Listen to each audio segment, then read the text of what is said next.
Chapter 50. With the super slammer of shielding back in my pocket, Croc and I piled into my newest horror, the monstrously disgusting ice cream truck, which the Mimic had insisted I take with us. Not for the first time, I was glad I'd listened to the dog. "You're just going to turn the key over to start the engine," I instructed Croc, gesturing toward the ignition. "Use the wheel to steer. The pedal on the right is for gas, the pedal on the left is the brake. You got it?" "Yeah, I think so," Croc replied, slipping into the driver's seat. The Mimic's body morphed as it moved, its legs extending so it could reach the pedals while its paws formed into blue rubber hands.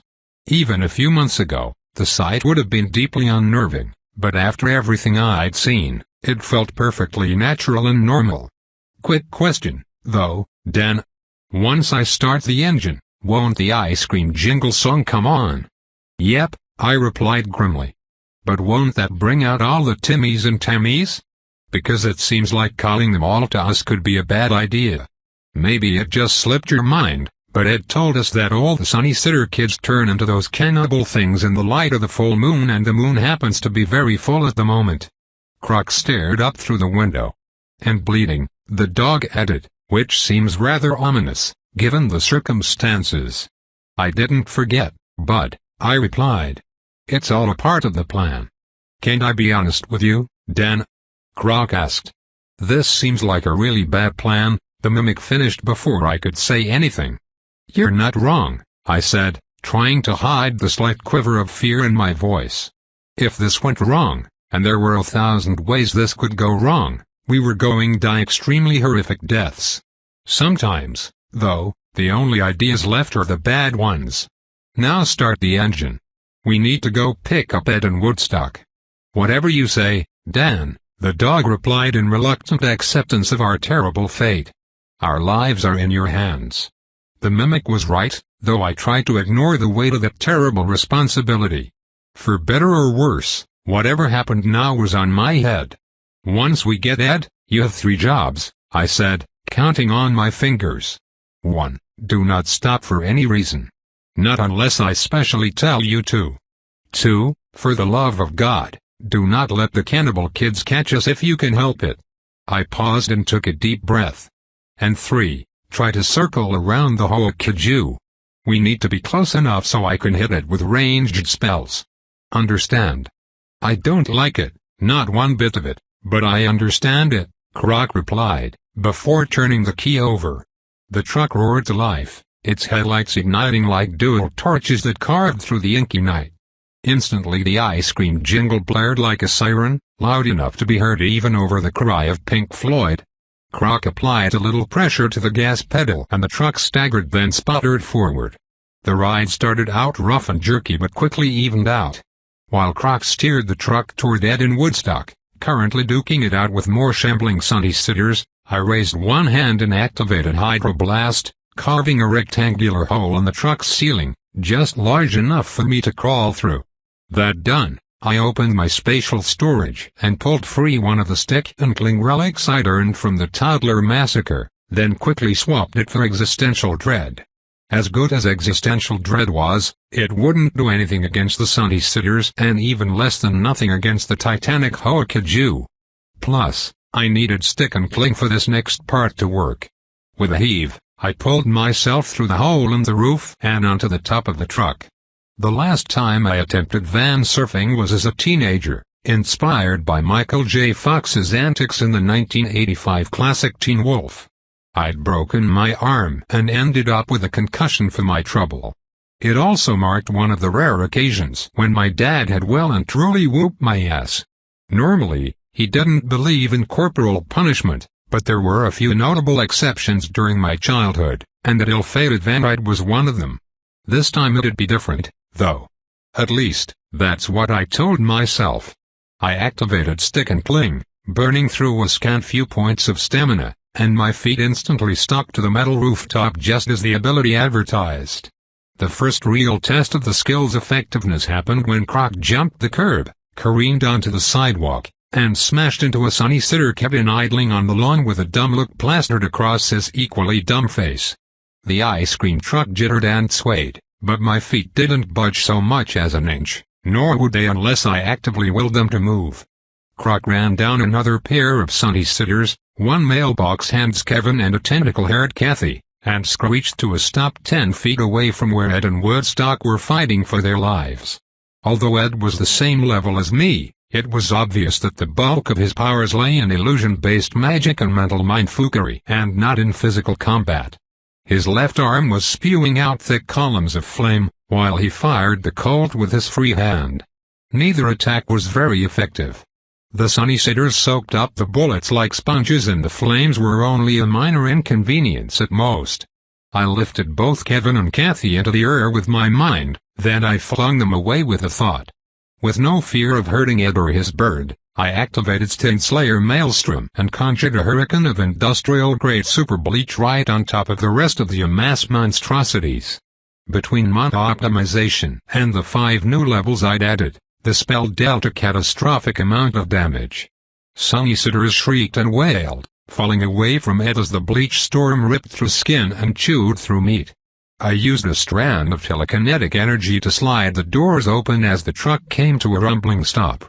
"Getting losers," I called out, "we're saving the world." Ed gave one last glance at the Sunny Sitters writhing in pain on the ground, then darted into the truck with his parrot in tow. "Are you stupid or suicidal?"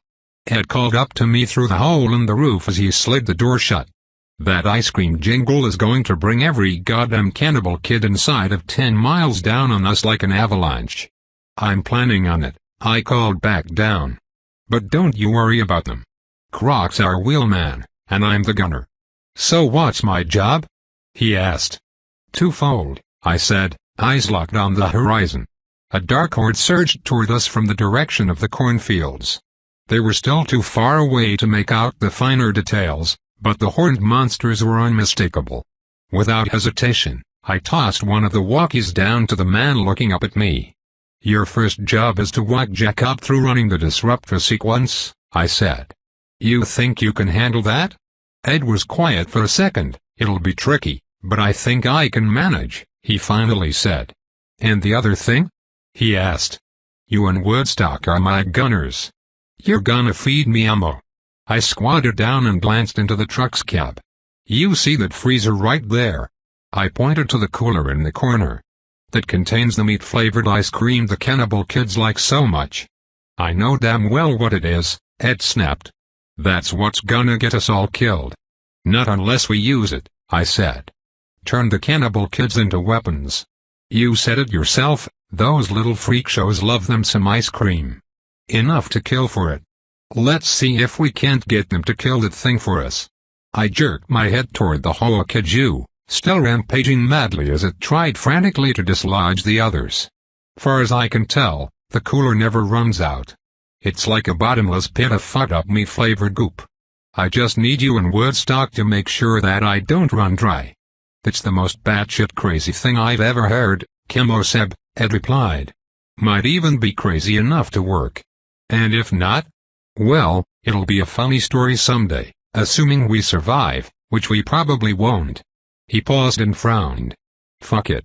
I'm in," he declared, before pulling open the cooler and fishing out several colorful ice cream pints filled with rotten meat goop. Instead of trying to physically juggle all the awkward containers, I let them float around me on strands of mental power.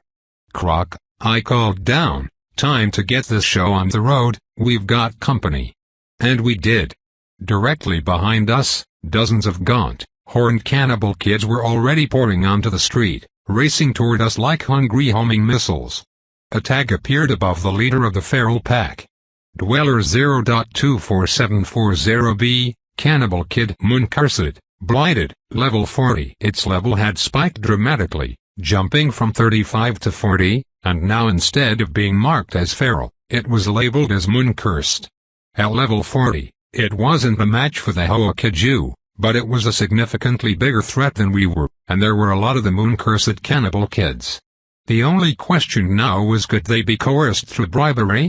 The wheels of the truck screeched, tires peeling out, then we lurched into motion once more and sped away from the encroaching army of ravenous children.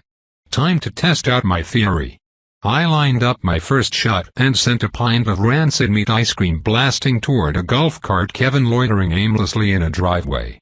The pint smashed harmlessly into the sunny sitter, doing so little damage the centaur's HP bar didn't even appear.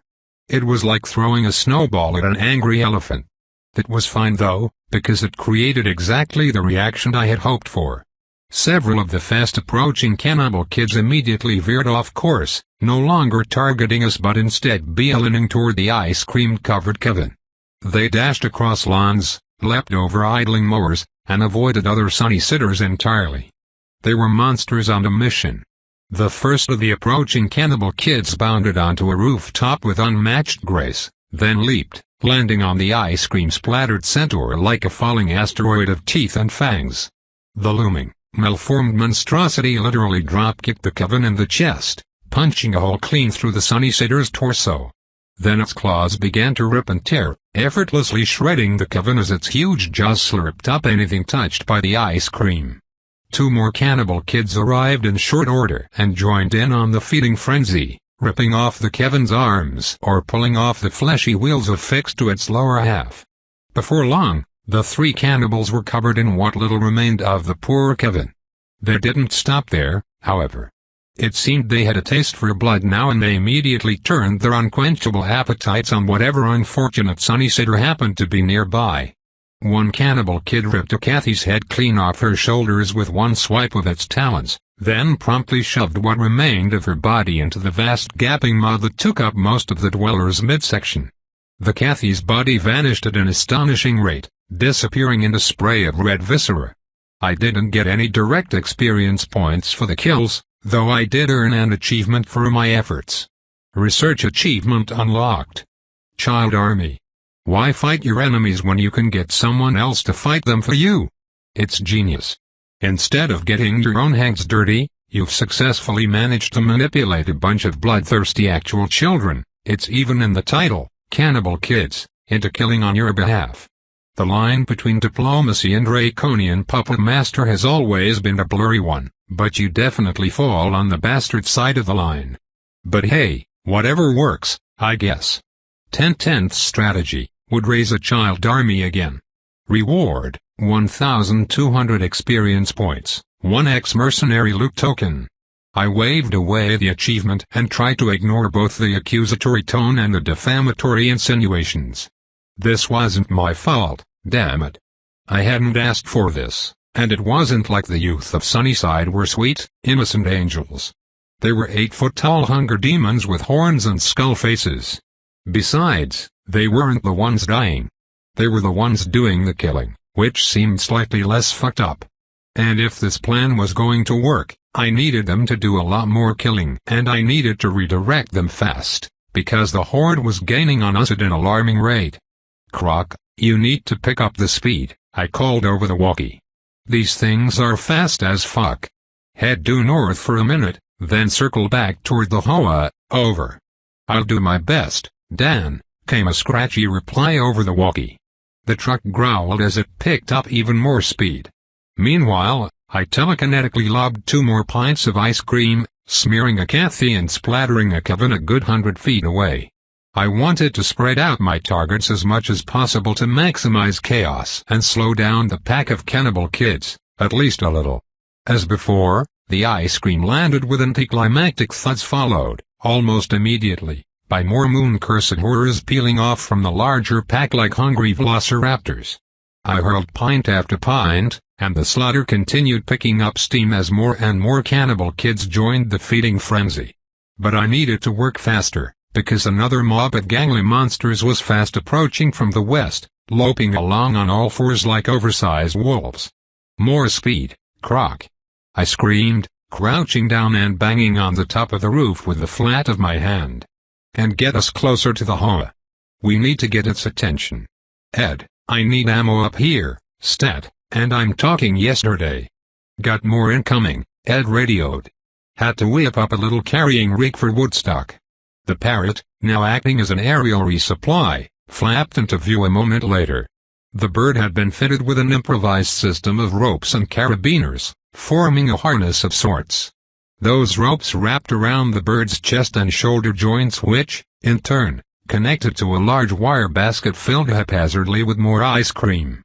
"Kill it with fire," the bird chirped in clear approval as I added the pints to my orbiting rotation of ammunition. Now empty, the bird descended back through the hole, presumably to fill up the basket once more. Meanwhile, the radio at my hip squawked to life, though the message wasn't for me.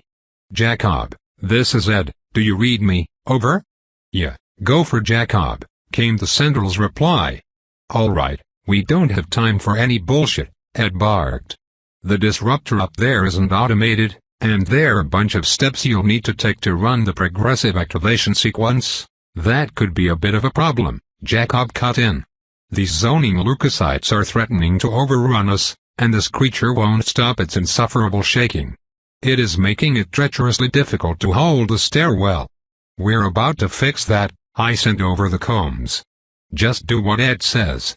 The only way we stop this fucker for good is to get the disruptor firing on all cylinders, over." "Sir Gut, I will do my best," the Central sent, sounding exhausted but determined. "Good," Ed sent. "First thing, I need you to get to the disruptor and stabilize the primary flux core. That's the panel with 3 yellow switches on the left. You need to flip them in the proper order, 1, 3, 2. Got that? 1, 3, 2 or the whole thing'll go into lockdown." I blocked out their chatter and fired more ice cream pints at the idling sunny sitters while Croc angled toward the Hoa Kiju. We jumped another curb, tore across a lawn, and smashed through a picket fence, slowly drawing closer to the malformed titan. The massive creature was crashing through a neighborhood, crushing houses and splattering sunny sitters, so it was hard to get within firing distance without also being within Hoa smash distance. Trying to maintain that buffer, while also staying away from the cannibal kids, was like threading a needle while mounted on horseback. "Here goes nothing," I muttered, lining up my shot then unloading another pair of pints. The ice cream sailed through the air, tumbling overhead. Then plummeted down and fell well short of the Kiju. I ground my teeth in sheer frustration. The thing was 3 stories tall. How was it possible that we still couldn't get close enough to hit it? Part of the problem was psychic sovereignty. Though it was extremely powerful, it still only had a 50-meter range, or just over 150 feet. Under most circumstances, half the length of a fucking football field was more than enough to do whatever needed doing. Problem was, telepathically hurling meat ice cream from the top of a moving truck at a rampaging kidja made from houses didn't exactly qualify as normal circumstances. "Closer, Croc," I yelled again. "I'm trying, Dan." The dog called up, frantic. "I swear, I am. But the Hoa keeps moving, and there are just too many sunny sitters. If I plow into a big pack, they'll slow us down and then the cannibal kids will be all over us. Shit, shit, shit. If Croc couldn't get us any closer, then there was no way this was going to work. True, I could potentially get myself in range, but I'd quickly run out of ammo without the truck. I'd gun all in on this hand, and if this didn't work out, we were going to be well and truly fucked. "Hold on a minute," Ed hollered from below. "I might have something that can help with your range, assuming you have a way to secure it to the top of the truck. Whatever you got, I need it fast." I yelled back down. I lobbed 2 more pints at nearby sunny sitters, but several cannibal kids were pacing us now, bounding from rooftop to rooftop as they drew into range. One leapt toward us and I swiveled at the hips, unleashing a hydro-fracking blast with pinpoint accuracy. The beam of superheated water blasted clean through the creature's chest. Though the attack dealt only a tiny amount of damage, relative to the cannibal kid's total HP, it still hit with 100,000 psi air force. The airborne monster flipped ass over end, cartwheeling through the air, then slammed into the ground with a satisfying crunch of snapping bone. I hit it with a pint for good measure, and the other cannibal kids lived up to their name, quickly turning on their downed comrade. Meanwhile, Ed scrambled up through the hole in the roof, with a rope tied around his waist which snaked it back into the truck's interior. "This might help," he said, pressing one hand against the metal roof. "Found it inside a vestigial barn on the edges of the Hoa. Never had any use for it, but I couldn't bear to leave it behind. The air bowed and warped as Ed's super space storage disgorged a bulky contraption that appeared to be a miniature, redneck howitzer. Because I'd grown up in rural Ohio, however, I knew exactly what it really was, even without the description. An apple cannon. Orchard Obliterator 3000. Rare artifact. Type, projectile cannon, ranged. Have you ever wanted to weaponize your daily serving of fruit? Well, here's your chance. Originally designed for wholesome, family-friendly fun, this overpowered monstrosity has been modified for, let's say, less than legal combat situations. Why let apples rot when you can launch them at high velocity and turn your enemies into fruit salad? Fully automatic, equipped with a high-pressure air tank and a reinforced barrel, this beauty can fire apples at a rate that can only be described as deeply concerning. And don't let the juicy payload fool you. When those apples hit, they hit hard. Like a Mack truck doing 95 in a school zone. By which I mean, they make a big mess and rarely leave survivors. An apple a day keeps the monsters away, especially if you aim for the head. It was a thing of glorious beauty. Hope that helps, Ed shouted before slipping back down through the hole in the roof. It sure as shit did, though I needed to get it attached ASAP before Croc accidentally knocked the damn thing off with its erratic driving. Croc, hold things steady for 30 seconds. I called into the cab. No sharp turns and try not to hit anything. While balancing on top of the truck and keeping one eye out for encroaching cannibal kids, I pulled up the Minion Masher overlay and conjured a holographic grid that seamlessly contoured to the surface of the truck. I didn't need it to be perfect, I just needed it to stay in place when Croc took a sharp turn or ran down a sunny sitter. I selected an appropriate section of the roof which became strangely malleable, then quickly rotated the apple cannon into position using a thread of mental effort and grafted the makeshift weapon into place. There was a brief flash of light as cannon bonded to truck, the two becoming one. I swiveled the barrel, loaded a single pint into chamber, then took aim and slammed my palm against the bright red firing button. The cannon let out a deafening whoomp and the pint erupted from the barrel and arced through the air, slamming into the kiju a second later. A grin spread across my face. Hell yeah. Game on, motherfucker. Chapter 51. The apple cannon thundered, thump, thump, thump, firing an artillery barrage of ice cream at the Hoa kiju. The pints splattered harmlessly against the titanic monstrosity just as they had against the sunny sitters, but that didn't matter because the cannibal kids smelled blood in the water. Turned out, Croc was one hell of a good wheelman, and though we'd had a couple of close calls, most of the moon-cursed children of Sunnyside had grown frustrated in the chase. The truck was very hard to get, and why bother when there was another readily available source of delicious, rotten meat-flavored ice cream? A relatively slow-moving source that was so much easier to catch. As I painted the kiju in shades of Neapolitan, the cannibal kids swarmed, completely unafraid of the enormous monster. They crawled over the Titan's feet and scrambled up its legs, ripping off chunks of meat with their claws and teeth. Currently there were only 10 or so of the horned monsters clawing their way across the kiju, but more were coming. A great rush of them, summoned by the sound of the truck, then pulled in by the aroma wafting off the Titan. The Hoa had stopped its frantic shaking and mindless rampage and had instead turned its attention to the feral creatures, who were slowly whittling down its life. It swatted at them with enormous fists and attempted to rip them free, but the transformed youth of Sunnyside were fast and nimble. The kiju just couldn't keep up with their scampering, and though its health pool was nearly as large as the monster itself, the cannibal kids weren't gnats to be so easily shrugged off. At level 40 their attacks dealt some serious damage. My monster army was bleeding the kiju dry one bite at a time. Death by 10,000 paper cuts. Unfortunately, the Hoa kiju had an easy way of negating the truly impressive damage and regenerating its dwindling life force. It could eat. Every few seconds, the behemoth would reach down and snatch up an entire fistful of hapless sunny sitters, then cram all of them into its oversized maw and crunch down with brutal indifference.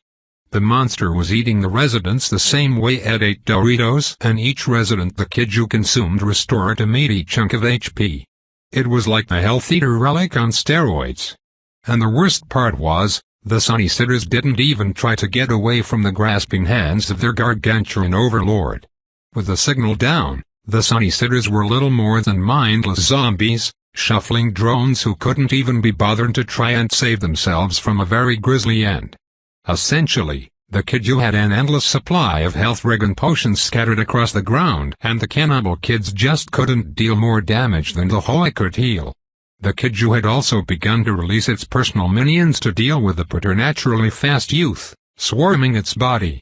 Scores of amorphous, semi-translucent creatures were emerging from the Kiju's mouth, and unlike the Kiju, these things were agile and fast. The new defenders were vaguely circular in shape and covered in hundreds of flailing white tendrils, tipped with wicked barbs that shimmered like shards of broken glass. I'd never seen anything quite like them before, and even though they were too far away to earn a pop-up notification, my gut told me they were zoning leukocytes. It was clear that the cannibal kids were physically stronger, but the leukocytes had numbers on their side. It was a war of attrition, and I wasn't sure who would win.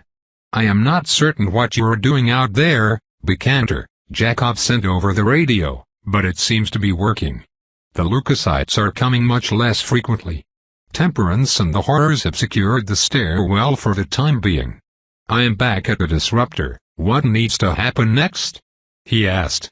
Ed didn't hesitate. "You need to find the frequency harmonics display on the central console," he said. "It's a digital screen that should show a modified wave pattern.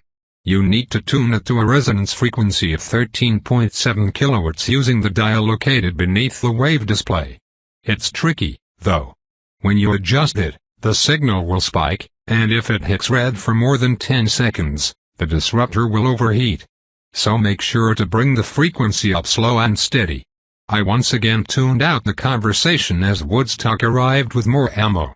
The cannon had a large metal box jutting out from side, an ammo cache to hold all the rotten apples that originally powered the machine. Woodstock unceremoniously dumped the payload into the loading bin, then disappeared back down into the truck after a brief squawk of encouragement. "Good boy, Dan. Good boy. Kill it with fire." The words were strangely touching. I loaded more pints into the cannon and proceeded with another barrage, this time aiming for the Kiju's chest and head. Right now, the cannibal kids were swarming across the creature's lower legs, but I figured that any attacks done to the head and torso would deal extra damage. My shot went higher than I expected, and I openly crowed in triumph as the pint of milky meat magic nailed the creature right in its giant, cyclopean eyeball. "Hope you're not lactose intolerant, dickhead," I yelled, pumping a fist in the air. The smile on my face died as that eye narrowed and turned toward me, blazing with unbridled anger and hate. The creature threw back its head and roared, the sound so loud I had to reach up and cover my ears. When the bellow of sheer rage finally abated, the Titan lowered its gaze and focused the entirety of its attention on us. Or more specifically, on me. "You." The creature rumbled. It was the sound of an earthquake-given voice. "This is all your fault. You couldn't leave well enough alone, could you, you chowderhead? You ruined everything. This floor was a paradise. A perfect ecosystem of order and harmony. Look at these creatures. Mindless, pathetic beasts, driven by carnal appetites, and living chaotic meaningless lives. They were savages before I turned them into something beautiful. But you couldn't see that," the creature howled. "Couldn't see the beauty of my creation, you deviant. You miscreant. You couldn't appreciate the paradise I built. I could have given you and your pitiful band of freaks a home. I would have accepted you. Protected you even against the monarch. Made you a part of something bigger than yourselves. Made you a part of a real community. And all you had to do was submit. Obey. To realize that your petty individuality is the disease and that I am the cure. But instead, you ruined everything." The Kiju broke into a lumbering but purposeful run. It was coming straight for us and picking up speed like the juggernaut. I yanked the walkie from its spot in my tool belt. "Croc, change of plans. Fuckface, the giant is coming in hot. We need to roll." "Copy that, Ice Cream Man," Croc replied. "That's your new call sign, by the way. Ice Cream Man Dan. Sorta rhymes. I figured we should really have cool call signs. I'm Blue War Dog, Woodstock is Fire Phoenix, and Temperance is Hex Weaver. Haven't come up with anything for Ed or Jacob yet? Damn it, Croc, I hollered over the radio, we don't have time for call signs. I paused and frowned. Also, Ice Cream Man Dan. Are you kidding me? You got Blue War Dog and I got Ice Cream Man Dan. I grimaced and shook my head. You know what, it doesn't matter. The Hoa is pissed and about to flatten our asses. Copy that, Ice Cream Man, Croc sent, but, what exactly do you want me to do about that? The question hung in the air even as the truck tore down a straightaway. I wasn't sure. What did we need to do? I paused and quickly considered our options. Our plan was working, and the Hoa was no longer focused on Jacob and Temperance, which was a good thing. If we could just survive for long enough, the disruptor should give this giant chucklefuck a fatal brain aneurysm. Anything we could do to weaken the creature would help, though. The cannibal kids were deadly effective and more would be coming, but they weren't strong enough to stop the Titan on their own. I froze as a new thought occurred to me. They weren't strong enough to stop the monster. Unless we could remove the Kiju's most important strategic advantage, its ability to regenerate health. The cornfields, Croc, I radioed in. We need to get to the cornfields. Just anywhere away from the town. The cornfields were the one place the sunny sitters wouldn't be as thick as flies on shit, and without them, the Hoa would be vulnerable. Especially since the cornfields would likely be swarming with even more of the feral cannibal kids. Admittedly, the Hoa was one tough bastard, but it wasn't tougher than 50 or 60 ravenous youth all working together. As the African proverb said, fuck around with a beehive and you're gonna get the sting, or something along those lines, though that might not have been verbatim. On it, Croc sent. Blue War Dog, out. I ground my teeth in frustration. Blue War Dog. What a load of bullshit. The van's tires squealed sharply as Croc hung a hard right at the next intersection, then rocketed toward the line of swaying green cornstalks splashed against the horizon. The Hoa rumbled right along after us, crashing through a two-story house to make the turn onto the connecting boulevard. The Kiju wasn't the only one following along either. More cannibal kids were pouring out from every direction, and if we didn't want to end up on the menu, we needed to make the Hoa look like the more appetizing snack. I continued firing pints of sludgy goodness at the Titan, the cannon issuing a cacophony of roars in fast succession, but the creature was drawing gradually closer by the second. More cannibal kids hitched rides as the Hoa trundled past, jumping from nearby roofs or the top of parked golf carts. The Kiju didn't seem to notice or care. It only had eyes for me, and it seemed to flatly ignore everything else, including the swarm of monsters that were literally eating it alive. But that was good news, so far as I was concerned. Without a constant stream of sunny sitters to snack on, the Hoa's health pool was plunging and had finally dropped below 60% for the first time. True, it still had a vast reservoir of life remaining, but we were making progress, even if slowly. Dan. Croc radioed as we blazed around another corner and onto a straightaway. Don't want to alarm you, but we might have a little problem up ahead. Could maybe use a little guidance, if you're not too busy. What now? I grumbled, glancing over one shoulder to see what the issue was. Oh fuck. Well, that wasn't good. We were a mile out from the relative safety of the cornfields, maybe even less, but directly between us and the fields was a wall of cannibal kids, 4 bodies deep, which stretched clear across the roadway then curved left and right, forming a concave horseshoe. The feral dwellers had effectively created a flesh barricade, and at the speed we were going there was no way to avoid it. Not without stopping the damn truck and flipping a hard U-turn, which was as good as a death sentence. If we slowed down, the pursuing Kiju would crush us underfoot like bugs, and if we kept going, we would smash headlong into the wall of hungry monsters who would be only too happy to murder us all. Once again, the only options on the table were bad ones. That was becoming something of a theme, and I didn't like it even a little bit. Wishing for better circumstances wasn't going to change anything, though, and I needed to make a choice, and I needed to make it now. Any decision is better than no decision, I reminded myself. Croc, I radioed. Keep driving straight. Head for the cornfields and don't stop for anything. Ed, I called, trying to mask the panic in my voice. Can you create a giant cow catcher using your hard light illusion, then attach it to the front of the truck? I can try, he replied with a crackle of static. That's all any of us can do, I responded. I'm also going to need you to form a hard light shield across the roof access hatch, I sent while simultaneously cranking on the Apple cannon, swiveling the barrel a full 180 degrees, so the muzzle now pointed toward the assembled massive horned monstrosities attempting to blockade the road. Just until after we get past the wall of cannibal kids. Why? Ed sent over the radio. No time. Just trust me, I replied, praying he would just listen for once.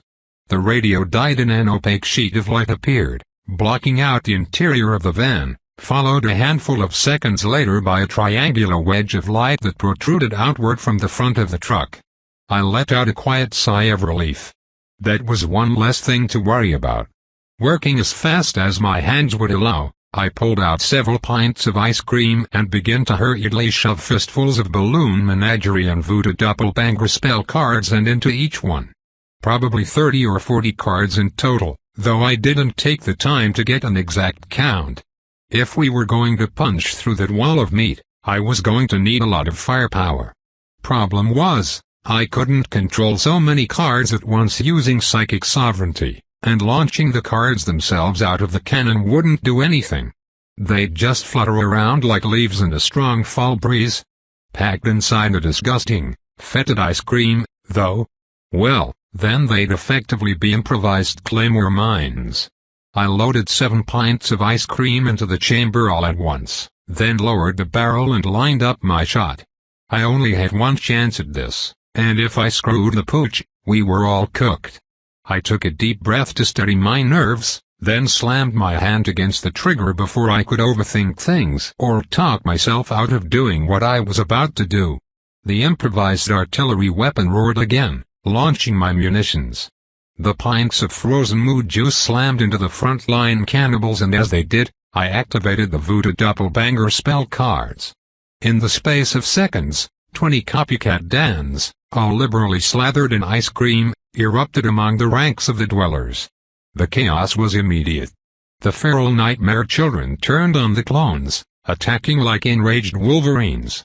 That's when I activated the balloon menagerie spell cards all at once, using the mass activation phrase I had specifically built into them for emergencies just like this. Kill the monkey, scare the circus. I screamed at the top of my lungs.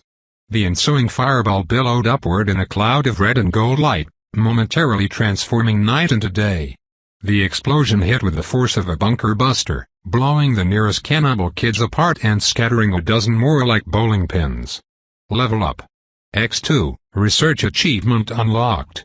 Research Achievement Unlocked. I didn't have time to read over the notifications. A wave of fire washed over me as Croc drove straight into the smoke plume. White light consumed the world as tongues of flame tenderly caressed every inch of my body, charbroiling me in real time. I had to imagine this is what skinny dipping in an active volcano must be like. The heat was melting me on a molecular level, and the force of the wind alone damn near knocked me from my feet. Probably would have, if not for the stick and cling relic, pinning my boots to the roof. The pain was indescribable. Not even my battle with the shard-stained golem had come close to this. Despite that, however, my health bar didn't even budge. With 20 doppelgangers on the field, I was the next best thing to indestructible. My clone army was soaking up all the damage from the blast, though I still felt every ounce of the tortuous agony. Unfortunately, the ice cream truck didn't have any such protections and took a hefty chunk of damage as well. Though it looked like a truck and functioned more or less like a truck, it was still technically a horror, which meant it also had its own HP bar. That bar plunged by half, and one of the wheels exploded from the heat. The truck lurched, followed by a flash of sparks and a terrible screech as the bare rim slammed into the pavement. That probably wasn't good.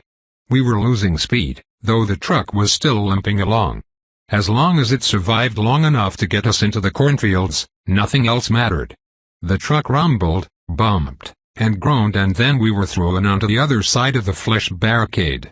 There was a giant hole in the defensive formation, which marked our passing. And though my attack had only killed 3 or 4 of the cannibal kids, it had also blown off countless more arms and legs. Many of the wounded creatures were also slathered in ice cream, which put them right at the bottom of the proverbial food chain. I watched in grim horror as the rest of cannibal kids turned on each, not a single ounce of mercy for their wounded kin. This was a dog-eat-dog world, and either you were getting eaten or doing the eating. There was no middle ground. With smoke still curling from my bathrobe, I stomped my boot on the roof and radioed for Croc to bring the truck to a stop. The mimic seemed genuinely confused by the request. We were damn near in spitting distance to the cornfields, but Croc did as instructed. The engine, now sputtering and smoking, cycled down and the tires slowly crunched to a halt. This was a ballsy gamble, I knew, and one that might get me killed, but we hadn't gotten this far by playing it safe. Ed, I sent over the combs, watching the fast-approaching Hoakaju. There are a bunch of fucked-up decoy Dans back on the street. Any chance you can use your illusions to make them look a little more like the real-life version of me? There was a long moment of silence. It'll push me to the edge of what I'm capable of, he finally replied, hesitation clear in his voice. But yeah, I can make them look real enough to fool the Hoa, no question. Just know, it's gonna drain me completely. So if we're doing this, you need to be absolutely sure. I'd never been less sure. Do it, I barked anyway. There was a shimmer of prismatic light as the 20 or so doppelganger Dans were all transformed by Ed's magic. From a distance, they were almost perfect replicas. Even I couldn't tell the difference. Neither could the Hoa, it seemed. The enormous monster began to slow its lumbering charge, its huge eyes scanning the crowd of discount Dan lookalikes. Come on, I muttered. Take the bait, you stupid son of a bitch. Thanks to Ed's illusions, the army of Dans began waving their arms and jumping up and down, really selling the performance and making sure they had the Titans' full attention. If we survived this apocalyptic shit show, I owed Ed a beer or 5. Or maybe an entire pallet of Doritos. A slow smile spread across my lips as the hulking behemoth bent low and began snatching the doppelgangers from the ground. Scooping them up one right after another, then popping them into its oversized Moloch Dan-flavored Tic Tacs. Sucks to be you, I chuckled under my breath as the last clone disappeared down the creature's gullet. I'd once eaten gas station sushi so rancid that I'd ended up in a hospital for 2 days with IV drips running around the clock. It had been one of the most miserable experiences of my life and had taught me a valuable lesson about not eating questionable food you found on the side of the road. The Hoa was about to learn that same lesson. Although I could no longer see the replicas, I sure as shit heard the guttural whomp as they detonated inside the Titan, one right after the other, then several all at once. It really was a beautiful thing when a plan came together. The creature staggered drunkenly, and its health bar dipped below 40% then kept right on dropping, all the way down to 30. Holy shit, but that was a lot of damage. I wasn't sure how Kiju anatomy worked, and I sincerely hoped that I hadn't just accidentally blown up my friends. The radio squealed at my hip a second later. Himmel, Arschanswern, was what ass? Jacobs hollered. What did you just do? He thundered. There is literal blood raining from the ceiling and gushing from the walls. Sorry about that, I sent back feeling a knot of fear loosen in my chest. You guys are okay, though? For the time being, Jacob replied, sounding extremely disgruntled. The leukocytes have slowed to a trickle and the disruptor is still working. There's a countdown timer now. Approximately 9 minutes until it finishes its run sequence. Good, I said, just hang tight for a little longer. We'll keep this giant dick noddle busy in the meantime. I pounded on the roof again. Croc, let's roll. Another little hiccup, Dan, the mimic replied over the combs, I think there might be something wrong with the truck. There are flashing lights all over the dashboard, and Ed seems to think that's a bad sign. How bad? I asked with a sinking feeling in the pit of my stomach. "Real bad," Ed radioed in. "This heap isn't long for this world, Kemo-sab. It might make it out to the cornfields. Maybe. If we're lucky. But it isn't going to take us much farther than that. As Croc would say, oh, fiddlesticks. The little wrinkles certainly complicated things." Chapter 52. The engine sputtered and squealed as the truck limped toward the cornfields, picking up speed at a snail's pace. By the time we hit 30, the engine was popping and groaning, and a plume of acrid black smoke trailed up from the front of the truck. We were so close to the cornfields now, maybe a quarter-mile left to go, but there was no way we were going to be able to outrun the hoa. If I had 20 minutes, maybe I could patch the truck up using my minion masher overlay, but I didn't have 20 minutes. I had 2. Maybe 3. The Kidju had recovered from its bout of indigestion and was already in hot pursuit. "You can't escape from me, you disobedient chowderheads." The Titan bellowed, its voice shaking the nearby houses while its colossal footfalls sent tremors racing through the ground. "This whole floor is mine. There's nowhere you can go that I can't follow." With the truck wobbling precariously along as it was, I tended to agree with the monster's assessment. My initial plan had been to lure the fucker into the cornfields, then drive donuts around it while the cannibal kids finished the job. Nice and easy. From the look of things, that wasn't going to be a viable option. Not anymore. I had one ace left up my sleeve, but it was a long shot. And a stupid long shot, at that. But since the alternatives were A, running for my life and abandoning Jacob and Temp inside the stomach of 3-story house Kidju, or B, getting turned into meat paste by said Kidju, I decided to take my chances. As the director had said, before sending us to this godforsaken level, when you find yourself falling off the edge of a cliff, you grab for whatever lifeline you can. Even if that lifeline is a serpent coiled among the rocks. While the truck rumbled down the final quarter-mile stretch to the edge of the suburbs, I took the little time I had left to prepare. I accessed my personal storage interface and pulled out the pair of relics I needed. The first was the Swarm Tactics relic I'd looted from the preschool.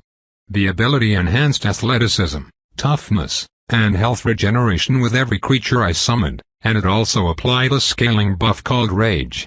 I wasn't entirely sure what Rage did, but there was no better time than now to find out. I exchanged Fault Spike for Swarm Tactics, then quickly swapped out Sterilization Field for the second relic I'd pulled out of storage, an extremely questionable rare great relic called Form Fleshtron, Go. I'd never actually used Form Fleshtron, Go, before.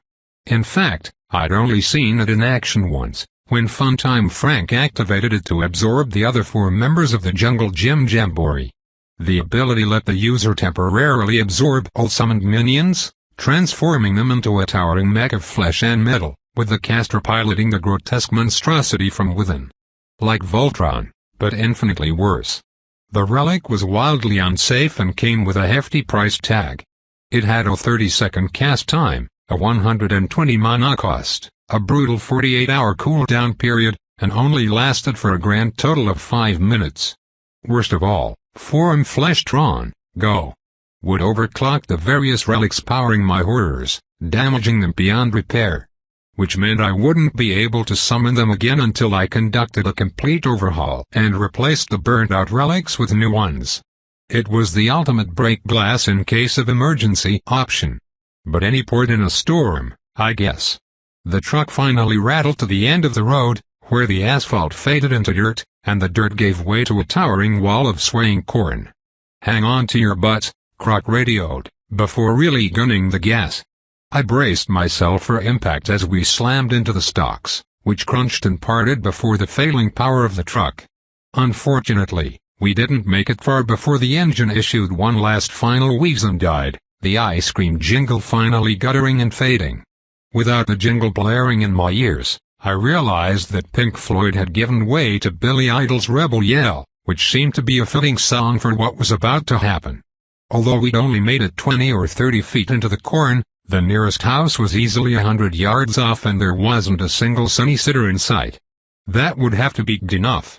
I deactivated stick and cling and dismounted from the truck's roof while everyone else piled out into the field.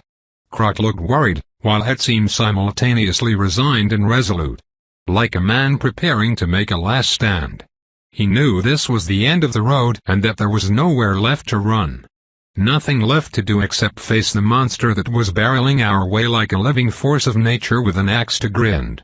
"Well," Ed muttered, his voice low and gravelly, "I always figured it'd come to this sooner or later. You just can't beat the man. We put up a hell of a fight, though." "Hell of a fight," Woodstock repeated, followed by a customary, "Kill it with fire." "That's right, little one," Ed said, patting the bird on the beak. "We did good, and that's something that no one can take from us. That's something to be proud of." "Are we going to die, Dan?" Croc asked as the weight of the situation finally seemed to settle over the mimic. I shook my head, determined not to be a liar. "Not today. Not if I can help it. But it's going to get nasty, so I need you, Ed, and Woodstock to go hide. Do you think you can do that for me?" "Where are we going to hide?" Ed asked incredulously, looking around. "I'm tapped out. No juice left in the tank." "You're forgetting one thing," I said. "Croc's a mimic.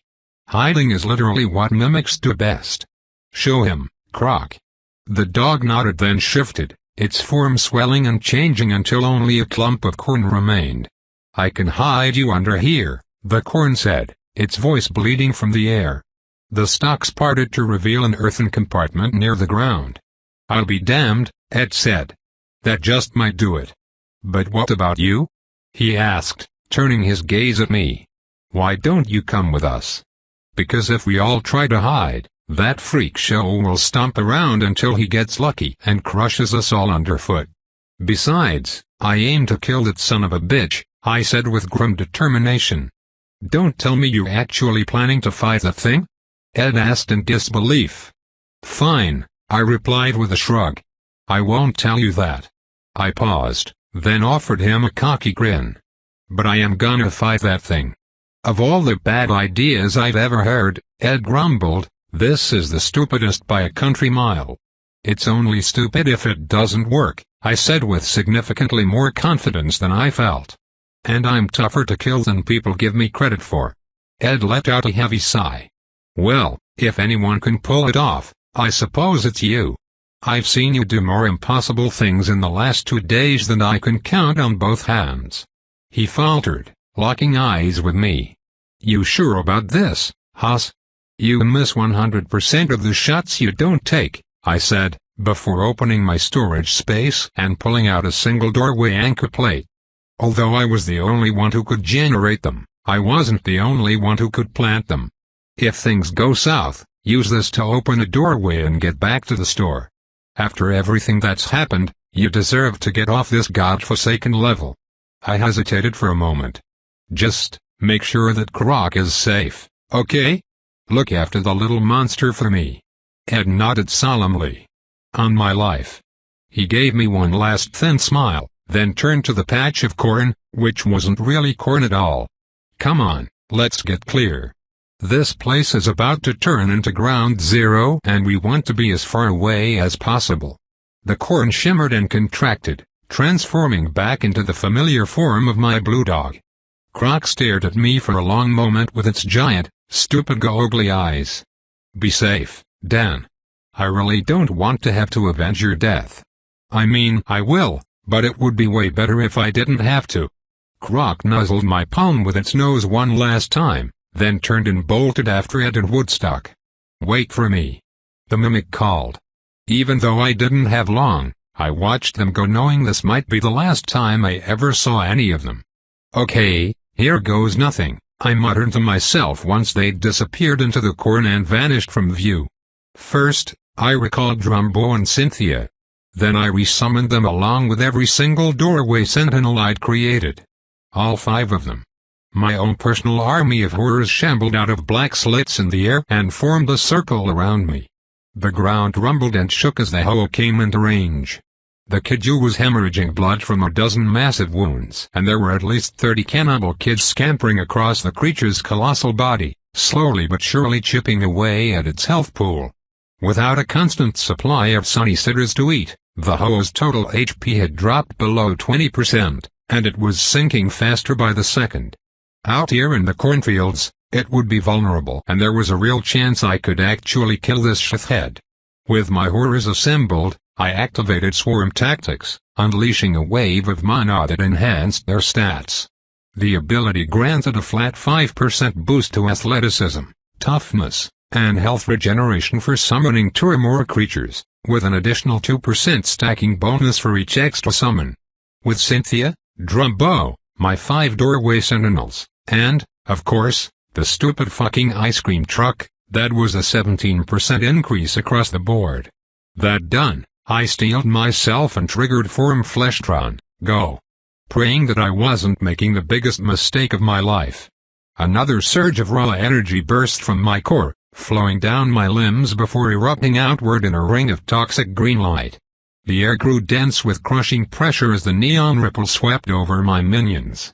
One by one, they were dragged toward me like grotesque rag dolls caught in the world's most horrifying shop vac. The spell ripped them apart piece by piece, transforming my horrors into a howling whirlwind of claws, fangs, limbs, and twisted metal. I stood at the center of the chaos, the maelstrom churning around me. After a moment, the power lifted me off the ground, and I gritted my teeth as the dismembered monster pieces converged, slamming against my body with sickening, wet impacts. Drumbo's torso folded and twisted, wrapping around my chest as his ribcage reformed into a macabre breastplate of bone and gristle. Cynthia's crab claw latched onto my back, anchoring into place while her chitinous plating molded itself into a rigid exoskeleton. At the same time, my legs thickened and stretched, reinforced with sinewy muscle borrowed from the doorway sentinels, while the ice cream truck's steel chassis formed a massive set of armored greaves. The truck's panels became enormous shoulder plates, and its windshield slammed down over my face, morphing into a curved, translucent visor. Drumbo's gauntlet of fist-shaped problems grew to the size of a truck tire, then slipped over my right hand. Cynthia's chainsaw had fused with my left hand, though it wasn't really a chainsaw in the strictest sense of the word. Not anymore. Somehow, the weapon had merged with the angle grinder and circular blade, turning them into something greater than the sum of their individual parts. Now it was a whirling buzzsaw, big enough to bring down a redwood. When the Lovecraftian Sailor Moon transformation sequence finally ended, I stood 20 feet tall, an unholy fusion of flesh, fur, and steel. Though I couldn't see myself, I knew I no longer resembled anything even remotely human. I was a walking fever dream. The deranged vision of a taxidermist on a week-long bender, fueled by Jaeger bombs and bath salts. There was still one last thing I needed to do, though. I accessed my spatial storage and pulled free the potion of YOLO, for when you need to punch God right in the mouth. I figured this situation probably qualified. The elixir would quadruple my already boosted stats for the next 5 minutes, turning me into a force of nature in my own right. I chugged the potion, which tasted like gasoline and cherry Pop-Tarts. Raw power infused every nerve and muscle fiber. This, I said, my voice guttural and inhuman, is fucking awesome. I revved the buzzsaw, my fear completely forgotten, and charged forward, ready to meet the Hokkaido in battle for real. The Titan still towered over me, easily twice my size. I barely reached its stomach, but the sudden arrival of a second Kija made the monster hesitate. I took full advantage of the opportunity and thrust my gauntleted hand forward, casting Hydro-Fracking Blast. Instead of launching a finger-thick jet of water, a geyser exploded outward from my palm and smashed into the Titan's deformed head. The spell carved off a fifth of the Titan's remaining HP, which meant it was dealing far more damage than it had any right to, but unfortunately, the spell also burned through my already dwindling mana pool in a matter of seconds. The beam of water guttered and died after only a few seconds, but the attack had managed to temporarily knock the Titan off balance. I darted in low, sweeping my screaming buzzsaw toward one of the Titan's legs. The Hoa wasn't fast enough to avoid the attack, and the whirling blade sunk deep, chewing through meat until it hit something solid underneath and jammed with a metallic shriek. With a grunt and a heave, I tried to yank the saw free, but it was well and truly stuck. This is not how things end. The creature bellowed, incensed, before launching its other leg upward and directly into my face. There wasn't anything I could do but eat the blow. An enormous knee slammed into my jaw, sending me staggering backward and finally dislodging the saw. I barely managed to stay on my feet, though it was a close call. As I drunkenly fought to regain my balance, the hoa opened its massive maw and unleashed a searing column of fire. The inferno didn't have much range, but it felt hotter than the surface of the sun. As the flames licked across the metal panels salvaged from the ice cream truck, they began to sag and melt as my health dropped. I dove to the side, my mech surprisingly nimble for its size, rolled to my feet, and immediately charged back into the fight. I pulled back my right arm, then threw the haymaker to endo haymakers, the blow aimed right at the hoa's groin. Although I wasn't exactly up to snuff on the anatomy of a house kiju, I was pretty sure no one liked getting punched in the dick. Especially since the gauntlet of fist-shaped problems increased all melee damage by 250%. The gauntlet connected with the crunch of metal hitting concrete, and the hoa howled in pain, more of its HP draining away. I also mashed one of the cannibal kids in the process, flattening the monster and leaving a smear of guts and gore behind. Whoopsie. The kidja backpedaled, smoke and embers leaking from its gaping maw. Its movements were erratic, and for the first time I could see fear in its enormous eye. Its health was below 15%, and between me and the remaining cannibal kids slowly ripping it apart, it didn't have long for this world. And we both knew it. If the Titan had any hope of survival, it needed to end things fast, but I wasn't going to give it that chance. With a feral roar, I launched myself forward, raising the buzzsaw for a devastating overhead strike. The blade shrieked as I brought it down, aiming for the jagged mess where the Titan's shoulder connected to its arm.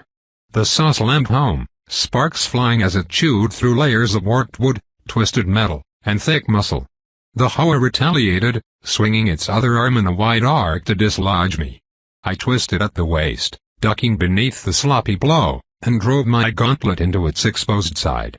The impact cracked something structural, and the kiju's form sagged, one of its oversized arms dropping uselessly to its side. "Well, this has been shockingly awful," I said, my voice coming out as a gravelly boom, "and I can't wait to gut you then leave this entire floor behind forever.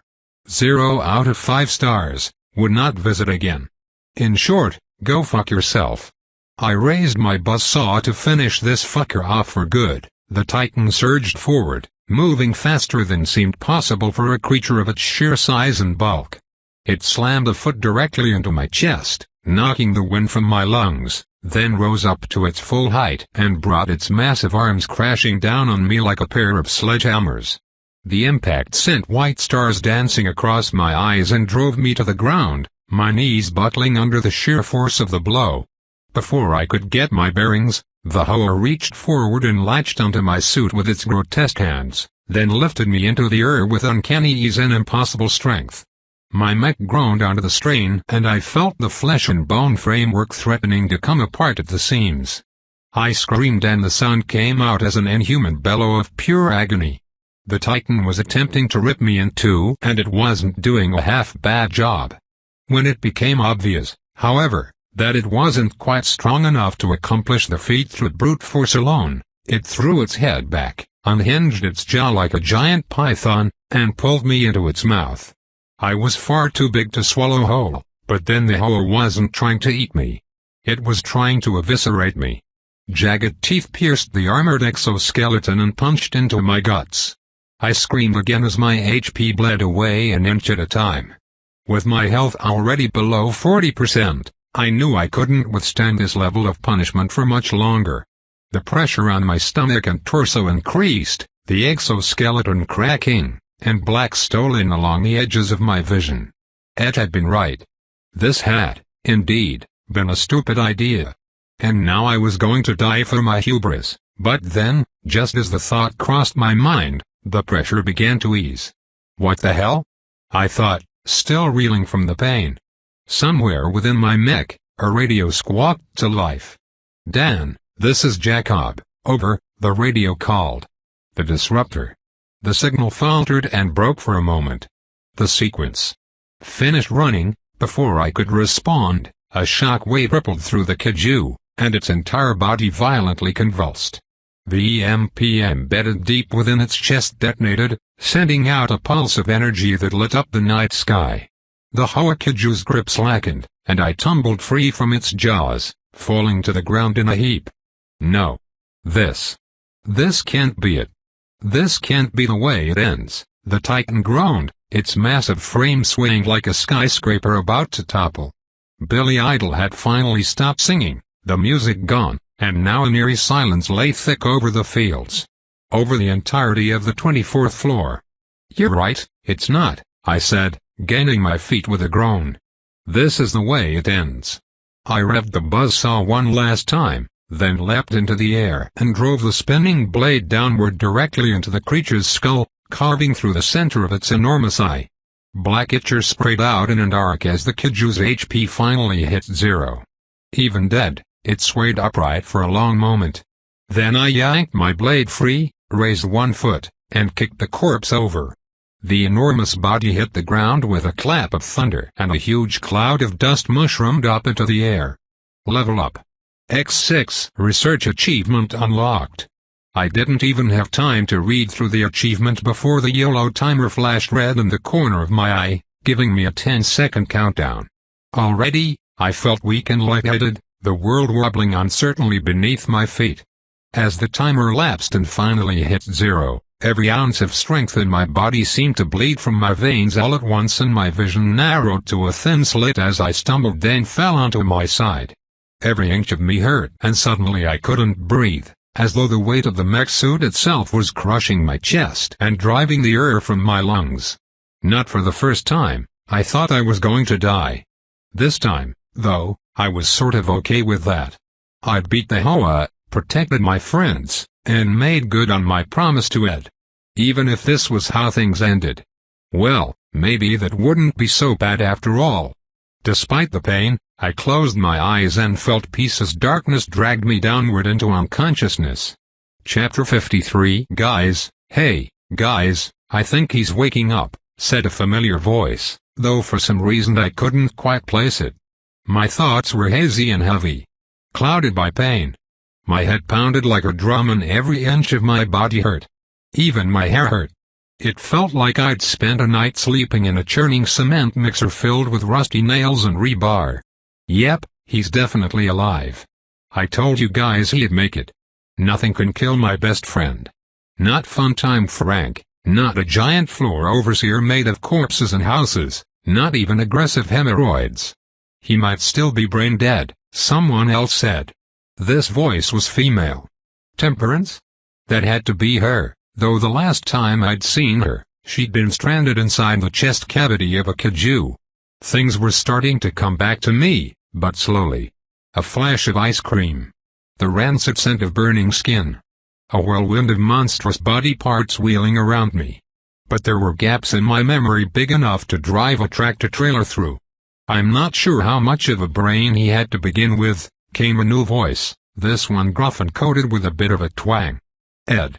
That was easily the stupidest thing I've ever seen. He paused. It was the balsiest thing I've ever seen, too. Woodstock squawked and chirped in agreement. Balsy.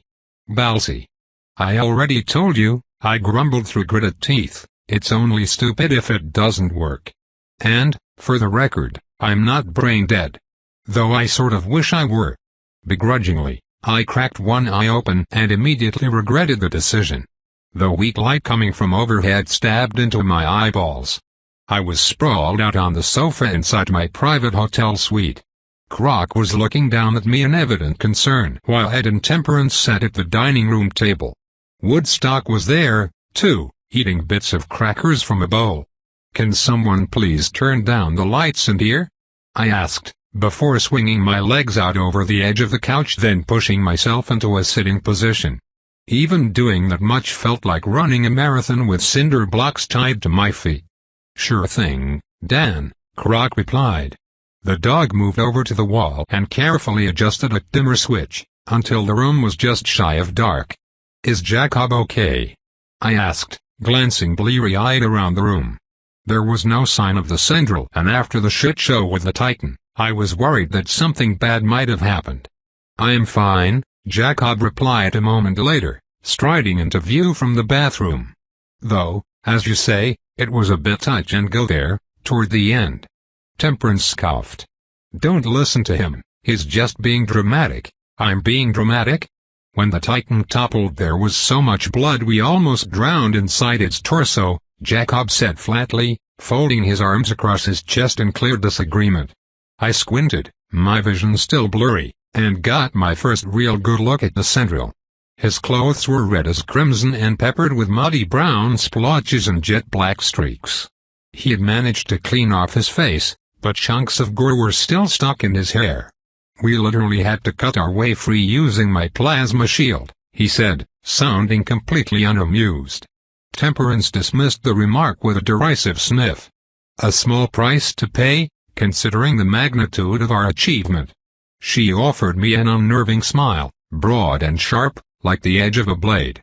"We did it. The beast is dead. Vanquished. Slain by our hand. You should have seen the carnage." She cackled in glee. "I killed so many of those zoning leukocytes that not even Croc could eat them all." "And the experience points?" Her demented grin grew even wider. "I am level 30, she said with a hint of awe, "which officially makes me 5 levels stronger than Jackson and the most powerful roomkeeper in the hold. As the people of Salem often used to say, the wheel of fortune turns, and none may stay its course. I believe the modern equivalent is karma is a bitch, and I fully intend to be queen of such bitches. Needless to say, Jackson and his ilk shall be met with quite the rude awakening upon my return." She sighed, her expression softening into an almost wistful contentment.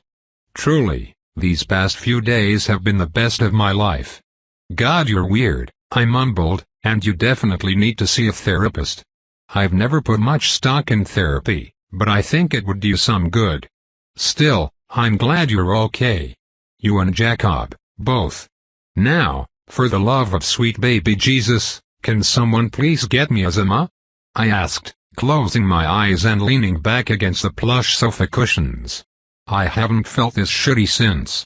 Maybe ever. I think this might be some kind of personal record. "Unfortunately, that won't help," Jacob said, his voice drilling into my skull like an auger. "We've already given you 2, along with several other experimental elixirs of my own design which have had no obvious effect. Your health is maxed out and you don't appear to have any visible injuries, though, perhaps, there is some deeper trauma we are unable to see?" He frowned and shook his head. "It seems you have contracted some kind of temporary affliction that is directly affecting your stats." I groaned as realization dawned on me. "The potion of YOLO," I grunted weakly. "I used it to boost my stats during the battle with the Hoa. I guess it worked since he's dead and I'm not, but the after effects are rough. Aside from knocking me unconscious for 20 minutes, it also cut all my stats by 75% for 1 hour. That meant my athleticism had dropped all the way from 16 to 4 while my toughness was only minutely better at 5. Those numbers were even lower than my original base stats, prior to the clipping. No wonder I felt so terrible. I had all the vigor and vitality of a 97-year-old man with severe COPD. "It'll wear off in less than an hour," I said, "though I won't be much use until it does. Hopefully nothing tries to murder us in the next 40 minutes or so." "I doubt that'll be a problem," Ed said with a reassuring nod. He seemed different than before. Oddly at peace. Like he'd finally put down a heavy weight he'd been holding on to for far too long. "We're back in the store, and that security golem of yours is guarding the doors to this room, so no one should bother us. That reminds me, how do we get back here, anyway?" I asked, rubbing at the back of my head. The details were beyond me. I couldn't remember anything after striking the killing blow against the Kiju. "The doorway anchor you gave me," Ed said in explanation. "After you killed the Hoa," Croc added, "I helped Ed find your body before the cannibal kids could get to you. And by the time they recovered you," Jacob said, "we'd managed to cut our way free from the Titan's corpse. From there it was just a matter of getting out of the cornfields and finding a suitable house to use the placard on." Normally, escaping the cornfields is next to impossible, Ed added, but the cannibal kids were so busy devouring the hoa, they didn't even seem to notice us. He grimaced. Honestly, it was hard to watch. Like seeing a pack of hungry piranha eat a school bus full of corpses. As someone who personally witnessed several delvers get devoured by a pack of land piranha down on the 12th floor, Croc said, I'd say that is an extremely accurate description. There was a truly shocking amount of gore. I did my best to ignore Croc and the idea that there was an entire level filled with magical land piranhas. I already had enough things to worry about. Don't suppose anyone managed to loot the relics off the hoa? I asked, fearing the worst. It would have been a crime to go through all that and not be rewarded for all our efforts. Of course we managed to loot the body, Jacob replied, sounding mildly scandalized by the accusation. We are not amateurs. It was the very first thing I did after the monster fell. He upended a backpack stuffed with relics, dumping its contents onto the table. A bizarre assortment of items tumbled out, including an antique meat grinder and a pap machine. This is everything we recovered from the hoa. There are some other relics we can divvy up later, once you're feeling better, but we have collectively decided that these all belong to you. He faltered for a beat. Well, you and Ed, since his disruptor did much of the heavy lifting, but he declined to claim any of them. Just a small way of saying thank you, Ed added, glancing away without meeting my eye. And as a way of apologizing for lying to you, about the disruptor, I mean. I almost got you all killed, and you saved our asses. The way I figure it, you earned these and then some. And speaking of, I also managed to loot some relics from a couple of those cannibal kids you blew up. He pulled out a handful of additional items and tossed them unceremoniously onto the table. It's not much, considering all you've done, but it's the least I can do. Appreciate it, I said, suddenly feeling exhausted to my core. Now, as much as I want to pick through these, I think I need a shower and a beer first, though not necessarily in that order. Maybe a nap, too. Of course, Ed said, rapping on the table with his knuckles, then giving me a thin smile. We'll get out of your hair and give you some time to recover in peace. He patted a walkie-talkie affixed to his hip. Just give us a holler and let us know if you need anything. After a few more short goodbyes, Jacob, Ed, and Temperance filed out of the room, though Croc remained. I know you need some time alone, the dog said, but can I stay anyway? I promise I won't bother you, Dan. After everything that happened, I don't want to leave. Is that okay? I smiled and patted the dog on its head. Sure thing, bud. Stay as long as you want. I even have a surprise for you. Come check this out. With a wince, I padded over to the enormous flat screen and dropped down onto one knee. Beside the TV sat an old DVD player and a stack of flimsy plastic cases, which one of the howlers had traded in. The top case featured a brooding Robert Pattinson clutching Kristen Stewart, with the word Twilight gleaming in sleek silver letters across the top. Wanna watch it? I asked, flashing the DVD at Croc. Oh yes, Dan, yes. 1,000 times yes. This might be the best gift you've ever given me, the mimic said, its googly eyes welling up with tears. Even better than the froyo or the corpse pile of toddlers. Glad you like it, I replied, turning on the TV and popping in the disc. You start it while I go get cleaned up. I left the dog on the couch and took a quick, blistering hot shower, then changed into PJs and grabbed a beer. By the time I was done, the movie was still in the first act and Edward had just saved Bella from being turned into a meat patty by a skidding van. With a beer in one hand, I grabbed the bag of relics from the table and joined Croc on the sofa, before pulling the ottoman over so I could prop my feet up. Croc curled up beside me and rested its head on my thigh, though its attention remained firmly fixed on the screen. I let the movie play in the background as I took a few minutes to scroll through my notifications, and I hit a ton of them. Between defeating the Hoa and blowing up the cannibal kids, I'd jumped another 8 levels, bringing me to 32. Temperance had just reached level 30, which put me a full 12 levels above her. Jacob was probably a little higher, But my teammates had some serious grinding to do if they hoped to catch up, and I really needed them to catch up. As strong as I was becoming, there was no way I could solo the franchiser, and I'd need powerful allies when the time came to finally duke it out with the Monarch. I'd also earned a bunch of new achievements from my antics during the Kidja battle. Highway Surfer for riding on top of the ice cream truck during a floor overseer battle. Neapolitan Napalm for firing ice cream from an artillery cannon and transforming it into a weapon of mass evisceration. I earned the Divide and Conquer achievement for effectively turning hundreds of hostile dwellers against each other all at once, and received a particularly nasty one called Friendly Fire for dealing more than 500 points of damage with my discount and clones. That particular achievement came with a gold outlook token and a new title. Friendly Fire. Explosion damage increases by 25% if it kills a friendly minion or ally in the process. With friends like me, who needs enemies? There were even more, though most of them only came with minor experience bumps or simple low-grade loot tokens. The achievement that really mattered was the one I earned for taking down the Hoa. Research achievement unlocked. Kidja Slayer. Holy shit. That was crazy. You just did the unthinkable and took down a Kidja floor overseer, a 3-story nightmare cobbled together from hell's spare parts, despite it being 20 levels higher than you. 20 levels higher? Just how, though? Was it skill? Luck? Divine providence from a higher power that no one truly understands? I have questions, but no answers. Who knows, maybe God really does look after drunks and idiots. You certainly qualify as both. No matter how you explain it, you managed to pull it off.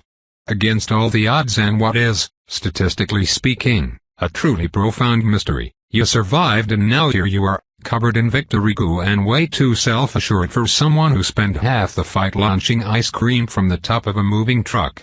But don't let me shit all over your victory. You earned it, so enjoy the moment. Just don't expect this kind of miracle to happen twice.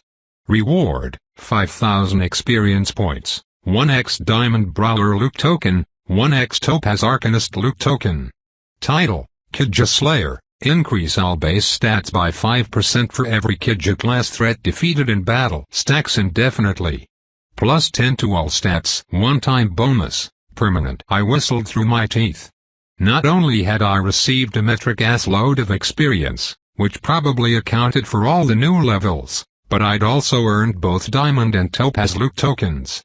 I'd never even seen a Topaz loot token before, and I couldn't even begin to imagine what kind of reward I'd get for something like that. The title was the real prize, though. A permanent one-time plus 10 increase to all my stats, plus a 5% stat increase across the board. Even if I never saw another Kidja class dweller, that was one hell of a boost, though, with my luck, I figured I'd run across another one sooner or later.